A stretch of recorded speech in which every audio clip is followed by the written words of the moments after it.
자, 우리 지난 시간에 이어서 계속해서 멋진 교회라는 제목을 가지고 말씀을 듣도록 하겠습니다. 교회가 부흥하려면 무엇보다 성령의 역사가 있어야 되겠죠. 그러나 또 한 가지 멋진 교회가 돼, 매력적인 교회가 되어야 된다라는 말씀을 드렸습니다. 우리가 누군가가 멋져 보이면 저절로 따라하고 싶은 마음이 생기잖아요. 그것처럼 매력적인 교회, 멋진 교회로 우리 입석중앙교회가 우뚝 서면 저 세상의 사람들이 교회 가고 싶어서 안달나는 역사가 일어나지 않겠습니까? 그래서 우리는 성경을 통해서 가장 멋진 교회, 두 교회를 모델로 우리 입석중앙교회가 앞으로 어떤 교회가 되어 가야 할 것인가를 말씀을 듣고 있습니다.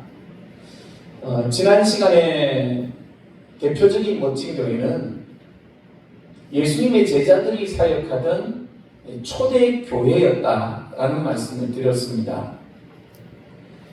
이 초대 교회는 세상 사람들에게 매력적인 모습으로 보여졌다 이 말이에요.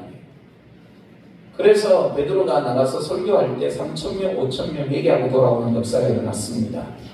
물론 성령께서 그들의 마음을 깨우치시고 예객케 하시고 천부여주옵소서 손들고 옵니다. 그 마음을 주셨기 때문에 그런 역사가 일어났지만 그것과 비교해서 전혀 뒤떨어지지 않을 만큼 중요한 한 가지 이유는 성도들의 삶의 모습이 믿지 않는 세상 사람들에게 멋져 보였다는 거예요. 따라하고 싶었다는 거죠. 자, 구체적으로 초대교회 성도들의 삶이 열거가 되어져 있습니다. 그러나 우리는 이것을 하나로 축약해보면 철저하게 하나님의 말씀대로 살려고 하는, 세상과 타협하지 아니하고 믿음의 정도를 걸어가려고 하는 신앙다운 모습, 그 모습이 세상 사람들에게 멋져 보였다는 거예요. 학생은 학생다워야 제일 멋집니다. 군인은 군인다워야 제일 멋지죠. 가정에서도 아버지는 아버지다워야 멋이 있는 거예요. 어머니는 어머니다워야 멋이 있죠. 성도도 그렇습니다. 성도가 구별되어진 자잖아요. 성도가 이 세상 속에 살아갈 때 성도로서 확연하게 구별되어진 믿음의 삶을 살아갈 때 세상의 사람들이 인정한다는 거예요. 그리고 때가 되면요, 저들이 믿는 하나님, 저들이 믿는 교회에 나도 가고 싶다라는 마음이 생긴다는 거예요. 근데 그렇지 못하고 우리 믿는 성도들이 툭하면 세상의 방식과 타협하고 한 다리는 하나님께 한 다리는 세상에 걸쳐놓고 양다리 신앙을 하니까 세상 사람들이 뒤돌아서서 믿는 사람들을 다 욕한다는 거예요. 더 이상 매력이 없는 거예요. 여러분, 세상과 타협하지 마시고 하나님의 말씀대로 믿음의 삶을 살아가는 우리 입석중앙교회 성도들이 되시기를 바랍니다. 그래서 여러분이 교회 안에서만 장로가 아니고 교회 안에서만 권사가 아니고 집사가 아니고 저 세상 사람들 속에 들어갔을 때에도 여러분은 여전히 장로여야 하고 여전히 권사여야 하고 여전히 집사여야 한다는 거예요. 자, 이제 오늘은 두 번째로 매력적인 교회, 멋진 교회에 대해서 우리가 말씀을 듣겠습니다. 두 번째 매력적인 교회는 최초의 교회, 에덴 동산에 세워진 교회입니다. 여러분, 이 에덴 동산은 최초의 가정인 동시에 교회입니다. 지금도 모든 사람들은 에덴 동산의 삶을 갈망하고 있습니다. 자, 그래서 우리 가게 하시는 분들 상호 지을 때 보면 이 에덴이라는 이름이 얼마나 많이 들어가는지 몰라요. 에덴 미용실, 에덴 카센터, 에덴 문구점, 에덴 의상실 등등. 이 에덴이라는 이름을 넣어서 가게 이름을 짓는 경우가 대단히 많이 있습니다. 이것은 그만큼 사람들이 에덴 동산의 삶을 갈망한다.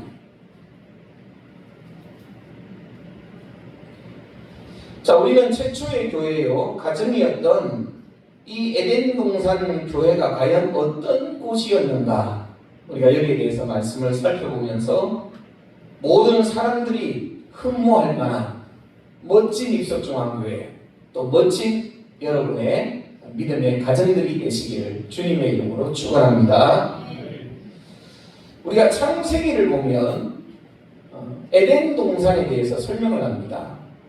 그런데 이 에덴 동산에 대해서 설명할 때 가장 많은 부분을 차지하고 있는 분량이 강에 대한 말씀이에요. 그래서 창세기 2장 10절에 보면 강이 에덴에서 흘러나와 동산을 적시고 거기서부터 갈라져 내 근원이 되었으니 이렇게 기록되어 있습니다. 강에 대해서 소개를 하고 그리고 나서 구체적으로 그 강들에 대한 이야기가 성경에 펼쳐지게 됩니다. 그러므로 에덴은 강이 시작되는 곳입니다. 다시 말하면 물이 시작되는 곳, 그곳이 에덴이다. 여러분, 환경부에서 물에 대한 표를 걸었습니다. 그게 뭐냐면 물은 생명입니다 라는 표를 걸었어요. 한번 따라해 보겠습니다. 물은 생명입니다. 여러분, 그렇습니다. 물은요, 단순히 물이 아니고 생명의 시작을 알리는 거예요. 물이 있는 곳에 생명의 역사가 일어납니다. 그래서 우리 인류 문화를 보면 세계 4대 문명이 있잖아요. 이 문명들이 전부 다 뭐를 끼고 발전해요? 강을 끼고 발전합니다. 세계 4대 문명, 황하 문명, 메소포타미아 문명, 인더스 문명, 이집트 문명, 이것들을 보면 전부 다 큰 강을 끼고 발전해 왔던 것을 보게 되죠. 우리 대한민국을 봐도 그렇습니다.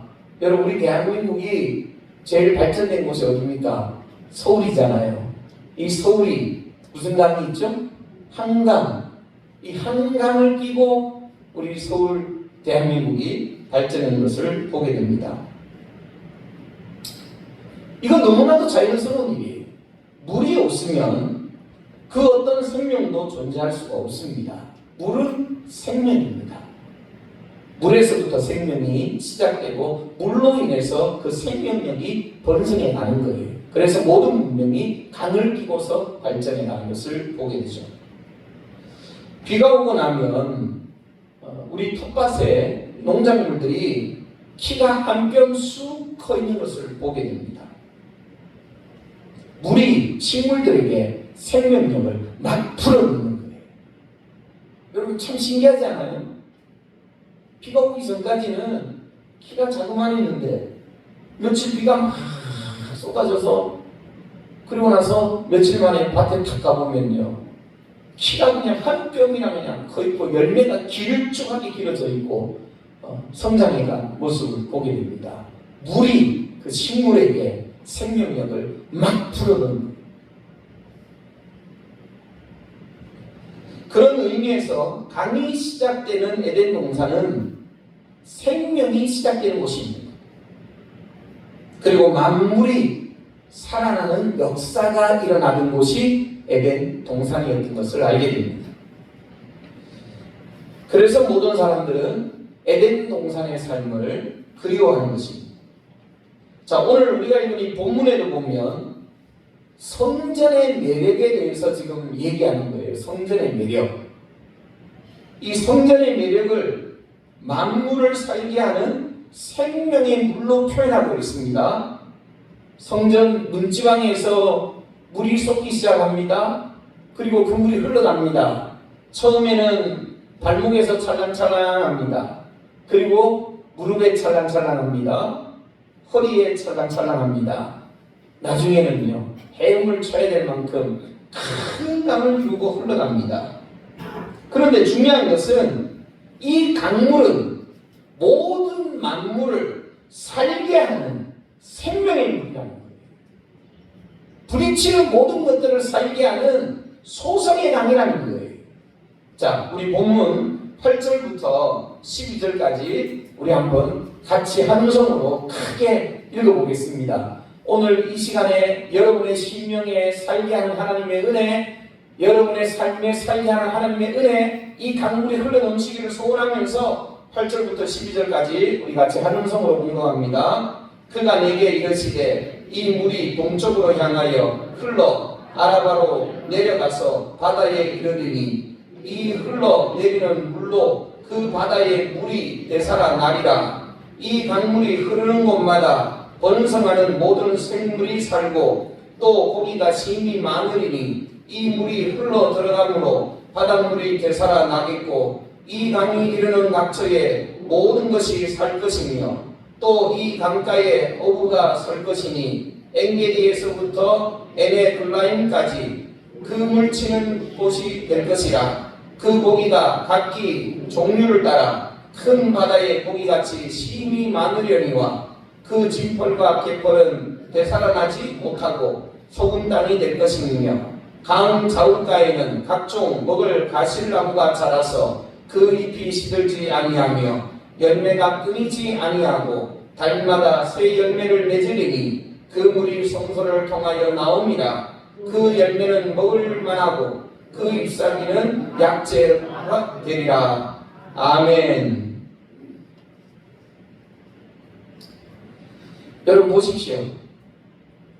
하나님의 성전의 매력을 설명하면서 하나님의 성전 문지방에서 물이 솟아나서 큰 강이 되어서 흘러가는데 이 강이 들어가는 것마다 바다가 살고 부딪히는 모든 나무가 살고 열매가 맺혀지고 풍성한 생명력이 일어나는 것을 우리에게 말씀하고 계십니다.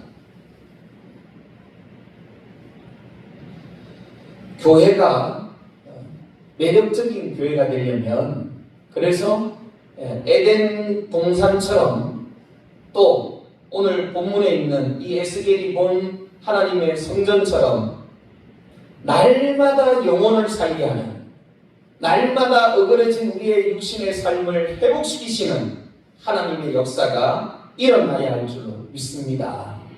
이런 역사가 일어나야 세상 사람들에게 교회는 매력적인 교회가 된다는 거예요. 여러분 다 죽어가던 사람이 우울증에 걸려가지고 다 죽어가던 사람이 인생에 살 소망이 없어서 절망에 빠져있던 사람이 어느 날 전도돼가지고 교회 갔더니만 아이고 입석중앙교회 한 6개월 다니고 나니까 사람 혈색이 좋아지고요, 사람이요 밝아지고요, 살 소망을 찾아가지고요, 활기가 넘치고요, 이런 모습을 보여야 된다는 거예요. 이 살게 하는 생명의 역사가 교회 안에서 일어나야지만 저 세상의 사람들이 하나님의 교회를 바라보면서 매력을 느끼지 않겠습니까? 그러면 우리에게 생명의 강은 과연 무엇일까요? 여러분을 살게 하는 생명의 강이 무엇일까요? 그것은 바로 예수 그리스도이십니다. 할렐루야. 출애굽기 17장에 보면 무리바 반석 사건이 일어납니다. 그때 하나님이 모세에게 이렇게 말씀하세요. 내가 호렙산에 있는 그 반석 위 거기서 내 앞에 서리니 너는 그 반석을 치라. 그것에서 물이 나오리니 이렇게 말씀하십니다. 자, 여러분 여기서 보면 물이 없어서 절망하고 불평하는 이스라엘 백성들에게 하나님께서 모세에게 물을 내실 방법을 가르쳐 주시는 거예요.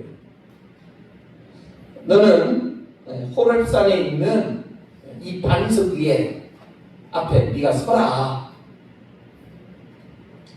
내가 그 반석에서 나 하나님을 나타내 보이겠다. 그때 너는 반석을 쳐라. 그러면 물이 나오리라. 그게 하나님의 말씀이에요. 여러분, 여기서 물을 쏟아내는, 생명의 물을 터뜨려서 쏟아내는 이 무리바 반석은 누구를 상징합니다. 장차오실 누구를 상징하는 반석이에요. 누굴까요? 예, 장차오실 메시아 예수 그리스도를 상징하는 거예요. 자, 그래서 고린도전서 10장 4절에 보면 이 무리바 반석 사건을 사도 바울은 이렇게 설명합니다. 다 같이 신령한 음료를 마셨으니 이는 그들을 따르는 신령한 반석으로부터 마셨음에 그 반석은 곧 그리스도시라. 이렇게 설명합니다. 바울은 이 무리바 반석 사건을 풀어서 지금 이스라엘 백성들에게 가르쳐주고 있는 거예요. 너희 조상들이 다 호렙산의 그 반석 앞에서 신령한 물을 얻어 마셨지 않느냐. 그런데 이 물이 쏟아나는 그 반석은 누구시다? 곧 그리스도시라. 분명하게 반석이 무엇인가를 사도 바울은 가르쳐주고 있습니다. 예수님께서도 요한복음 7장 37절 38절에서 말씀하시기를 누구든지 목마르거든 내게로 와서 마셔라. 나를 믿는 자는 성경의 이름과 같이 그 배에서 생수의 강이 흘러나리라. 여러분, 나를 믿는 자는 그 배에서 생수의 강이 흘러나오리라. 여러분, 이 생수의 강 무슨 강이에요? 살게 하는 생명의 강물이 터져나오게 된다는 거예요. 누구로부터? 나로부터. 나를 믿는 자는 그 배에서 살게 하는 생명의 강이 터져나올 것이다. 우리 인생들에게 생명의 강은 누구이십니까? 예수 그리스도이십니다. 예수님께서 이 말씀을 하시고 난 뒤에 확실한 증거를 보여주세요. 그 증거가 뭐냐? 예수님께서 십자가에 못 박혀서 고난 당하시다가 운명하실 때에 놀라운 현상이 일어납니다. 예수님이 피를 흘리시고 물과 피를 다 흘리시고 운명하실 때에 성소가 휘장이 위에서부터 아래로 찢어져서 불이 되죠. 그리고 땅이 진동합니다. 바위가 터집니다. 그리고 무덤이 열려요. 자던 성도의 몸이 많이 일어났다라고 성경에 기록되어져 있습니다. 예수님이 흘리신 그 보혈의 피의 강이 모든 죄인들을 살게 하는 하나님의 역사를 보여주시는 거예요. 여기 예수님께서 운명하시기 전에 제자들에게 분명히 말씀하셨잖아요. 누구든지 목마른 자는 내게로 와서 마셔라. 나를 믿는 자는 그 배에서 생수의 강이 흘러나리라. 생수의 강은 살리는 물이라고 했잖아요. 근데 예수님이 친히 피를 흘리시고 친히 물을 다 쏟으시면서 십자가 위에서 이 모든 것들에 대한 증거를 보여주시는 사건이 예수님 운명하실 때에 일어난 이 현상들입니다. 휘장이 찢어져서 둘이 되고, 그리고 땅이 진동하고 바위가 터지고 무덤이 열리고 자던 성도들의 몸이 많이 일어났다라고 하는 이 증거를 통하여 예수님이 흘리신 그 피가 우리의 영혼을, 우리의 육신을 살리는 생명의 강이 되신다고 하는 사실을 보여주셨다.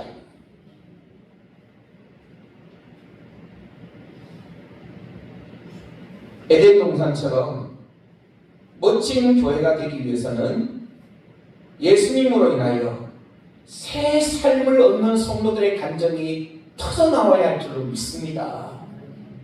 여러분이 세상에 나가서 세상 사람들과 만나서 아파트값이 지금 어때? 안 물으셔도요. 알아서 다 올릴 거 올리고 내릴 거 다 내립니다. 요즘 비트코인이 얼마야? 여러분이 신경 안 쓰셔도요. 올라갈 건 올라가고 내려갈 건 다 내려가요. 그런 잡다한 세상 이야기는 다 세상 사람들에게 맡기고 여러분은 세상에 나가서 여러분의 이웃들을 여러분의 동료들을 만날 때 여러분의 입에서 예수 그리스도의 보혈의 피가 나를 살린 이 놀라운 사건에 대해서 간증해야 된다는 거예요. 여러분 얼마만큼 여러분의 삶 속에 일어난 변화에 대해서 얼마만큼 자랑하십니까?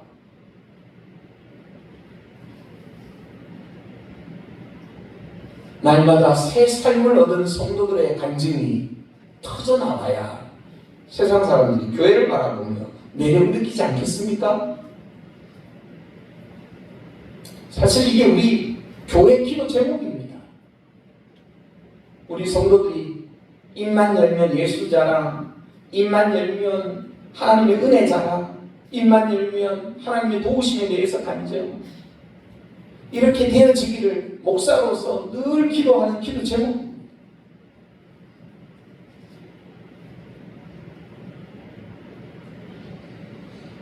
하나님과 성령님 그리고 예수님은요 다 살리는 역사를 일으키십니다. 근데 반면에 이 마귀는요 죽이는 역사를 합니다. 그래서 요한복음 10장 10절에 보면 도적이 오는 것은 도적질하고 죽이고 멸망시키는 것뿐이요 내가 온 것은 양으로 생명을 얻게 하고 더 풍성히 얻게 하려는 것이라 이렇게 말씀하고 있습니다. 예수님이 오시면 우리가 살아날 수밖에 없습니다. 어떤 말기암 환자가 있었습니다. 말기암이니까 목사님이 이 환자를 찾아가서 이제 위로한 거예요. 근데 목사님이 찾아왔는데 이 말기암에 걸린 이 환자가 목사님을 향해서 이렇게 얘기합니다. 목사님, 저는 하나님께 너무 죄송해요. 저는 하나님께 결코 좋은 딸이 아니었습니다. 이렇게 자기의 부끄러움을 고백한 거예요. 이제 말기암에 걸려서 죽을 날이 얼마 남지 않았으니까 자기의 살아온 삶과 자기의 신앙을 돌아보니까 자기는 하나님께 너무나도 부끄러운 딸이었다는 거예요. 그때 목사님이 그 여자 집사의 손을 꼭 붙들고 이렇게 위로합니다. 집사님은 하나님께 좋은 딸이 아니었을 수도 있습니다. 하지만 하나님은 집사님께 항상 좋은 아버지셨습니다. 그때 이 여자 집사가 눈물을 주르르 흘리면서 그럼에도 나를 사랑하시는 주님 감사합니다. 진심으로 하나님 앞에 감사를 드렸다고 합니다. 여러분 그렇지 않나요? 여러분의 신앙의 모습을 한번 돌아보십시오. 여러분 하나님께 좋은 아들이었습니까? 하나님께 좋은 딸이었습니까? 나는 하나님께 좋은 목회자였는가? 나는 좋은 장로인가? 좋은 권사인가? 좋은 집사인가? 우리 자신을 한번 돌아보십시오. 우린 절대로 그렇지 못해요. 늘 부끄러운 뿐이에요. 그런데 우리 하나님은 항상 우리에게 좋은 아버지셨습니다. 하나님은 여러분이 어떤 모습으로 살아갈 때라도 항상 하나님은 여러분에게 좋은 아버지셨습니다. 그래서 예수 그리스도의 보혈의 피값으로 우리를 살게 하신 거예요. 우리의 공로, 우리의 노력, 우리의 선함, 그것이 우리를 살게 한 것이 아니고 하나님은 항상 우리에게 좋은 아버지시기 때문에 그 좋은 아버지가 피값으로 우리를 살려주셨습니다.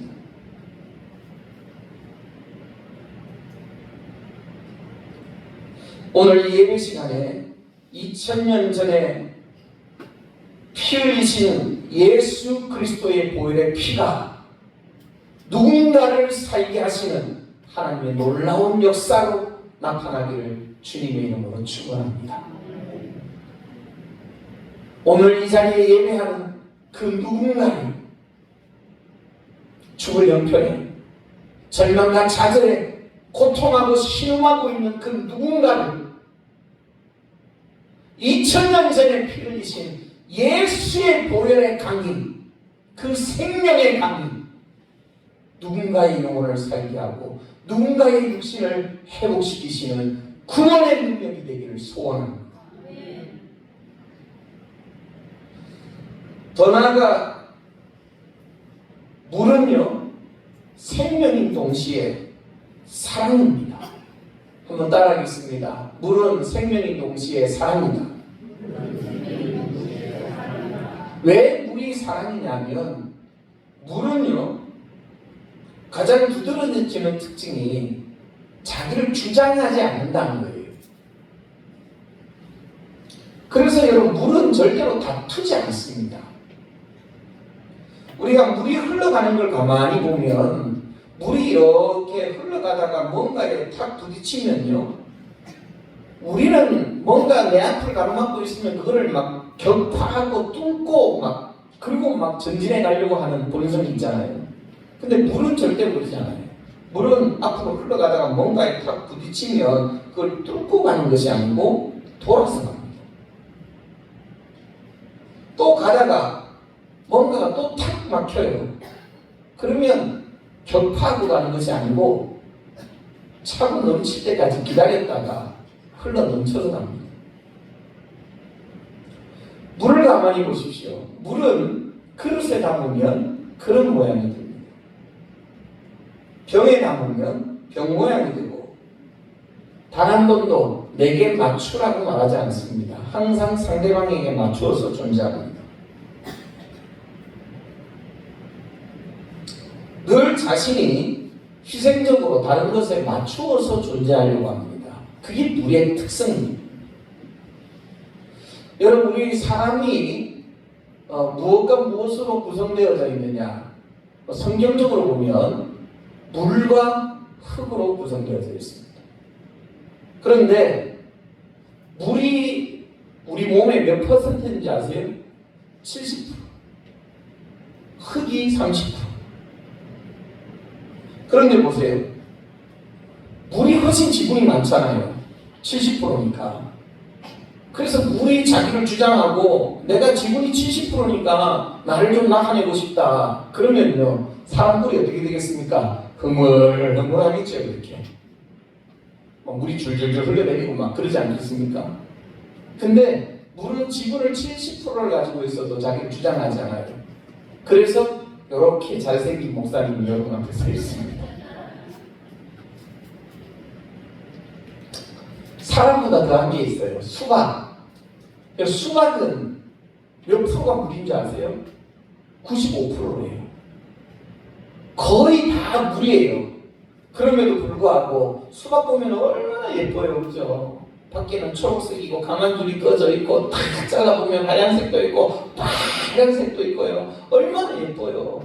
그렇게 예쁜 모양을 가질 수 있는 것은 물이 지분이 95%임에도 불구하고 자기를 주장하지 않기 때문에 수박의 아름다운 모습을 가질 수가 있는 거예요.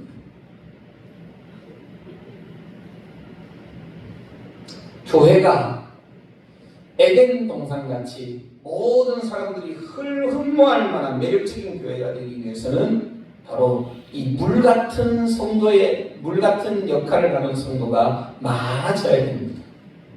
서로가 서로에게 맞추어서 존재하는 교회가 되어야 됩니다. 여러분, 누가 와도요, 물과 기름처럼 구분되어지는 교회가 아닌 하나가 되어지는 교회가 될 때 그 교회는 세상 사람들이 매력적인 교회가 되는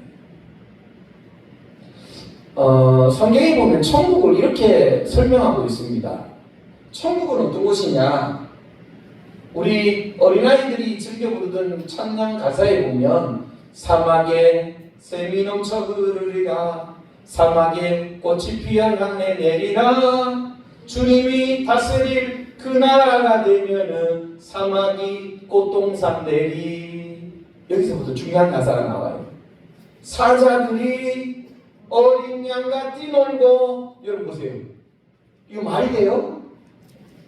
사자하고 양은요 결 자체가 다른 종자예요. 하나는 잡아먹는 종자고요, 하나는 잡혀먹는 종자예요. 하나는 강자고 하나는 약자예요. 근데 천국에 가보니까 야, 천국은 사자들이 어린 양과 함께 뒹구는 곳이 천국이더라 이 말이에요. 여기 이 땅에서는 어떻습니까? 사자가 나타나면 자연스럽게 어린 양은 다 도망가 버려요. 절대로 하나 될 수 없는 모임이에요. 사자와 어린 양이 계모임할 수 있습니까? 사자와 어린 양이 한 반에서 공부할 수 있습니까? 불가능한 일이에요. 근데 천국은 사자와 어린 양이 하나가 되어지는 곳, 융화되어지는 곳, 맞추어서 존재하는 곳이 천국이다. 자, 2절 가사에 보면 독사굴에 어린이가 손 놓고 장난쳐도 물지 않는. 여기 어린아이하고 독사하고 우리 사람하고 독사하거든요. 성경 말씀 그대로 옛날부터 아주 적대적인 관계입니다. 나는 뱀이 불쌍해 개인적으로. 뱀이 무슨 죄가 있어요? 근데 뭐 동서양을 막론하고요. 모든 사람들은 뱀만 나타나면 깜짝 놀라요. 뱀만 나타나면 깜짝 놀라고요. 뱀만 나타나면 뭐 하려고 그래요? 죽이려고 그래요. 머리를 박살내갖고 막 죽이려고 그래요. 여러분들 집에 뱀과 함께 공존할 수 있겠습니까? 그럼 독사 2마리 풀어드리고요. 우리는 결코 독사들과 우리는 공존할 수 없는 세상을 살고 있어요. 이 땅이. 근데 천국에 가보니까 야, 사람과 독사가 서로 같이 공존한다 이 말이죠. 어린아이가 손 넣어도 뱀이 막 물지 않고요. 그냥 핥고 있다 이 말이죠. 그것이 천국이다. 모두가 사랑으로 하나 되고 함께 연합되어지는 교회의 모습. 저는 개인적으로 우리 교회 성도들 중에 사회적인 약자나 또 초신자들에 대해서 특별히 이렇게 잘 섬김의 본을 보이는 분들이 계세요. 그분들을 이렇게 보면서 야, 저런 분들이 계셔서 그나마 교회가 세상 사람들에게 참 매력적이구나 라는 칭함을 받겠다라는 생각이 들더라고요.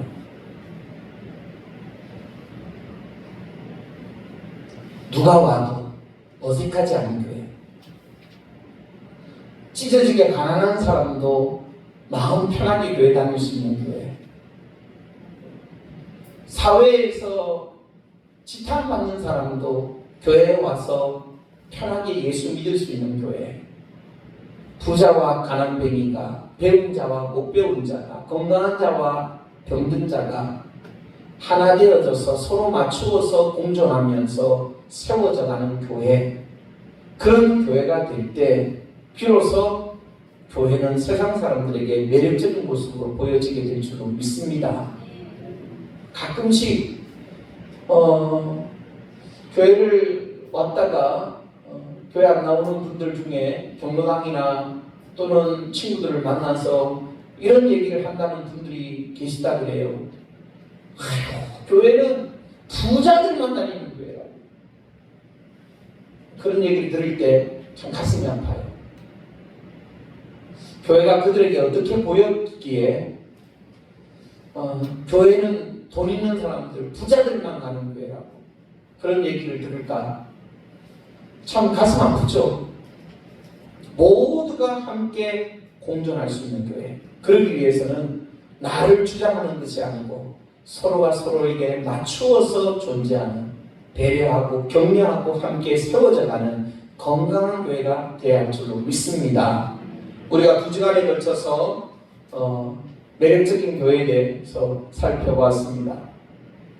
초대교회와 같이 또 에덴 동산의 교회와 같이 에스겔이 본 하나님의 성전과 같이 날마다 믿음의 도가 세워지고 또 생명력이 날마다 회복되어지는 우리 입석중앙교회가 되어질 수 있기를 주님의 이름으로 축원합니다. 기도하겠습니다. 하나님 아버지 감사합니다.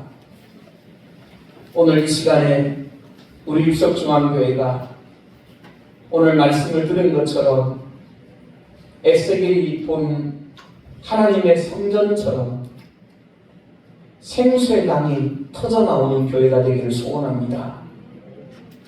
이 생수의 강에서 죽었던 영혼이 살고 어그러졌던 육신들이 회복함을 얻고 병든 자가 고침받는 놀라운 소송의 역사가 일어나게 하여 주시옵소서. 하나님께 받은 사랑을 전하지 아니하고서는 견딜 수 없는 간증자들이 일어나게 하여 주시고 예수 자랑, 복음 자랑, 마음껏 교회 자랑을 힘있게 할 수 있도록 우리에게 은혜를 더하여 주시옵소서. 가난한 자, 병든 자, 상처 있는 자, 높고 낮은 자, 모든 자들이 함께 하나 되어 하나님을 섬길 수 있는 건강한 교회가 되게 하여 주시옵소서. 오늘도 주의 전에 있는 모습 그대로 달려온 사랑하는 성도들 한 사람 한 사람 기억하여 주시고 저들의 머리부터 발끝까지 어루만져 주실 때에 나사렛 예수의 이름으로 예수의 권능으로 살게 되어지는 역사가 처형되게 하여 주시옵소서. 감사드리며 예수님의 이름으로 기도하옵나이다. 아멘.